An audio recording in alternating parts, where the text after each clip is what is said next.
สวัสดีครับพบกับช่อง AN อีกแล้วนะครับผมนะวันนี้นะครับมีไอเดียหนึ่งนะครับนะที่วิธีการเทพื้นนะครับแต่ต้องย้ำเลยนะครับว่าเทพื้นเนี่ยเหมาะสำหรับงานที่เบาๆนะเช่นฐานวางแอร์อะไรเงี้ยประมาณนี้นะครับนะไม่เหมาะสำหรับการทำพื้นที่เหยียบหรือว่า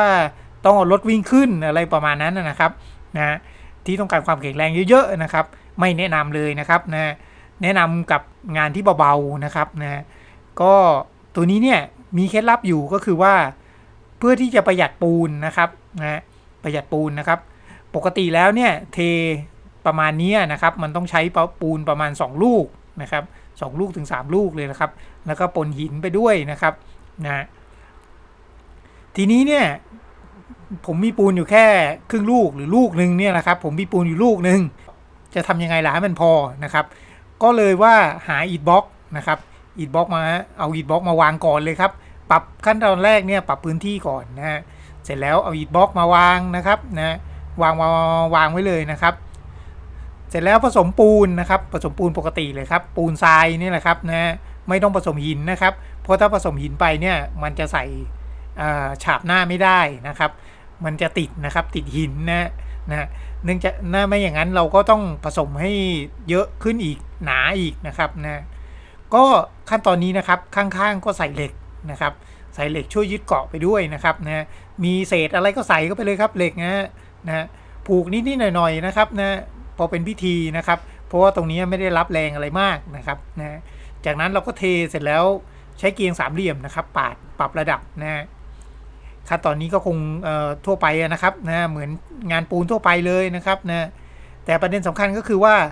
งานปูนเนี่ยมันใช้ปูนน้อยนะครับนะงานนี้นะครับพอเสร็จแล้วนะครับขั้นตอนสุดท้าย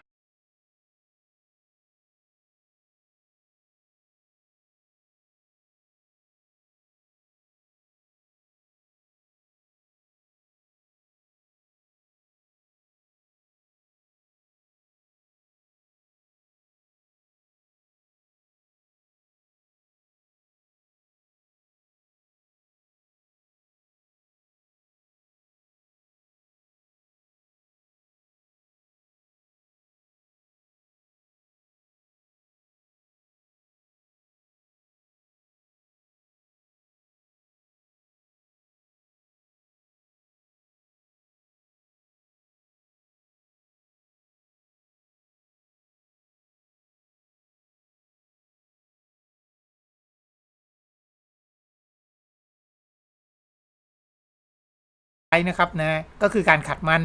นะครับขัดมันเนี่ยใช้ปู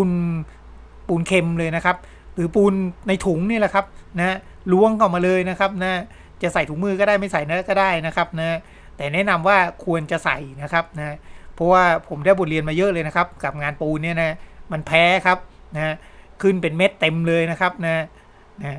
ด้วยความห้าวครับไม่ใส่อะไรเลยนะตอนทำก็ใส่กางเกงขาสั้นนะครับนะพอสุดท้ายขึ้นเป็นผื่นเต็มเลยครับนะมันแพ้ปูนนะก็ใช้ปูนเค็มนะครับสาดแต่ว่าก่อนที่จะขัดมันได้นะครับนะนี่คือการตอนการขัดมันนะครับนะอุปกรณ์ที่เลือกใช้เนี่ยนะครับก็มีเกียงขัดมันนะครับหาซื้อได้ตามร้านวัสดุก่อสร้างทั่วไปเลยนะครับเกียงขัดมันนะฮะก็เสร็จแล้วก็ปูนเค็มนะครับนะปูนธรรมดานี่แหละครับนะก่อนหน้านั้นเนี่ยจะต้องทิ้งพื้นให้หมาดๆก่อนนะครับหมาดแค่ไหนล่ะแค่ประมาณว่าเอานิ้วแตะแล้วมันไม่ติดนะครับนะไม่ติดมือเราขึ้นมานะครับนะจากนั้นก็สาดไปเลยครับนะถ้าปัดไม่ไปนะครับพรมน้ำนะครับพรมน้ำเพิ่มนะฮะนี่แหละครับก็เป็นเทคนิคเล็กๆน้อยๆนะครับสำหรับการประหยัด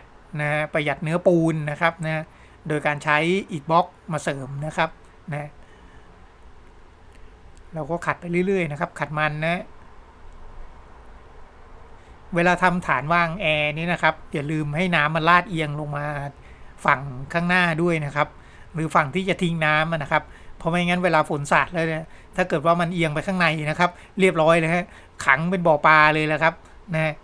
ก็ขอบคุณมากครับสำหรับการรับชมคลิปนี้นะครับทางไงซับสไครต์ด้วยนะครับขอบคุณครับ